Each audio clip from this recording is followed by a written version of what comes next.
Can you give us the background to the continuing dialogue and what it intends to achieve?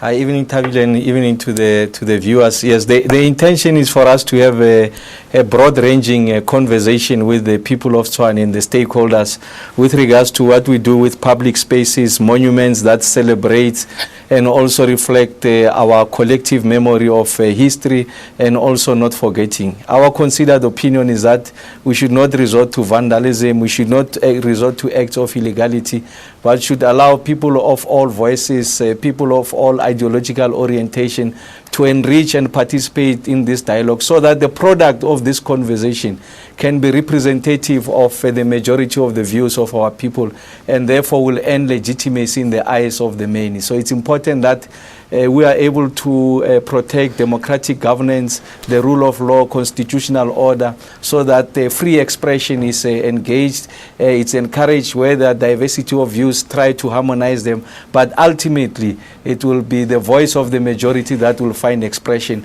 And the intention is not to extinguish history, but to find coexistence at the same time, making sure that our collective aspiration of the future that we desire gets to be represented in the public spaces. Now, speaking of collective aspirations, who attended the previous public dialogue and how tense was the occasion?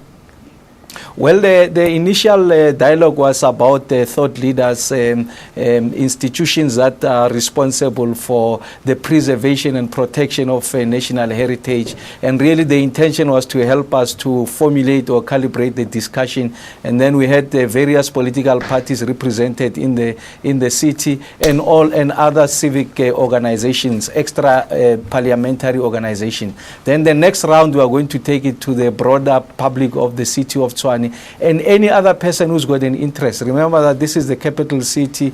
People view the country through the lenses of the capital city, so it will be as broad-ranging as possible.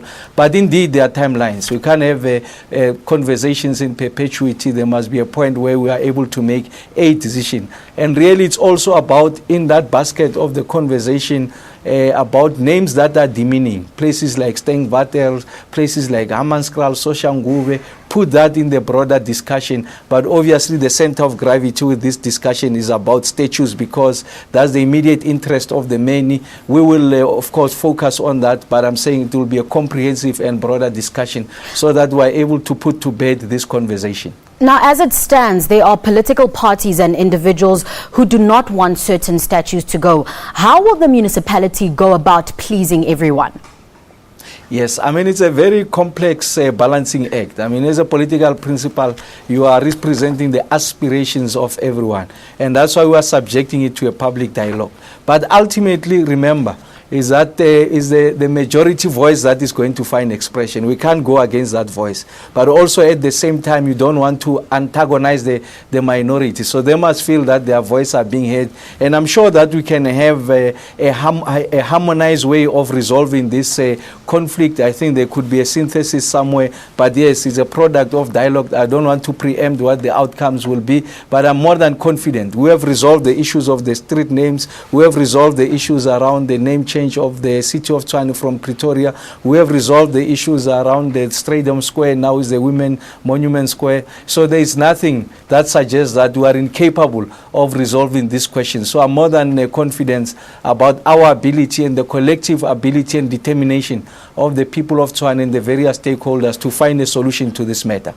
Now, there are concerns that public dialogue like commissions are just talk shops. What guarantees do you give that the findings will indeed be implemented? Well, you don't have to look very far. The point I just made, the conversion, the renaming from Pretoria to Tshwane was subjected to that process, and then we're able to say this is the voice of the majority. The issues around the street names, the 27 street names that were changed, subjected to a public dialogue. Today, the streets are changed. Much earlier, you had the issues around the Stadium Square. Now is a women's monument to celebrate the contribution made by heroines of our struggles. The monument is now rising now. So you can see that there's been product every time when we open this to a public discourse. So there's no need for conflict, there's no need for emotions to rise, there's no need for us to vandalize. Remember, this is a democratic space, it's a contested space, there's a multiplicity of views that needs to be harmonized, and as the political principals, we have the responsibility to discharge that function, and we are going to do it diligently as we have done it previously with regards to the examples that I've just shared with you. Speaking of diligence, I mean, there are strategic monuments like the Voortrekker site. How do you plan to navigate around this one?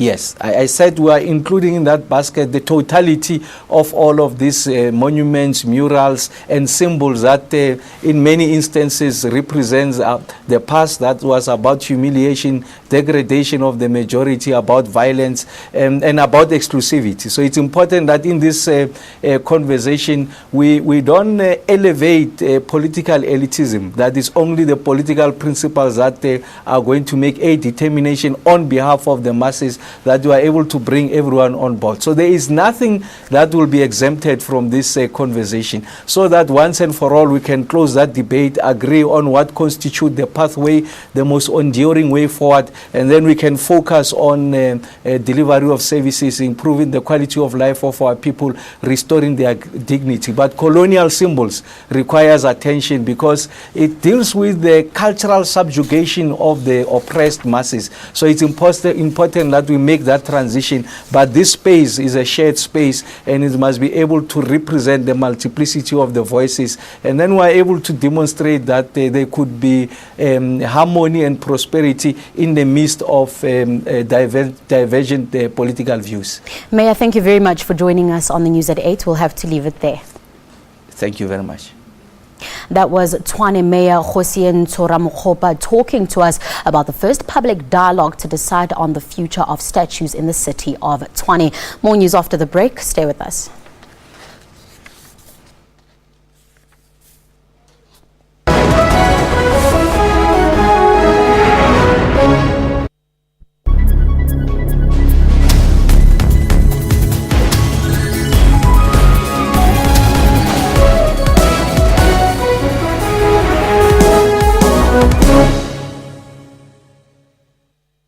Information-hungry viewers stay with SABC News, as issues on the West are different from issues on the East or here in Johannesburg. So it is not surprising that people who follow the news know that there are two things for sure: that anything can happen, and SABC News will tell you when it does.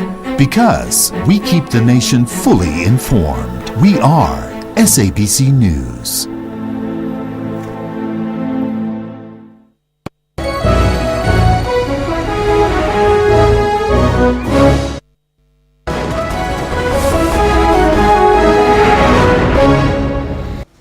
Welcome back to the News at 8. A Cairo court has sentenced former Egyptian President Mohamed Morsi and 12 other defendants to 20 years in prison. Morsi was convicted of ordering the arrest and torture of protesters and clashes outside the presidential palace in December 2012. The court acquitted the former president of murder charges that could have seen him face the death penalty.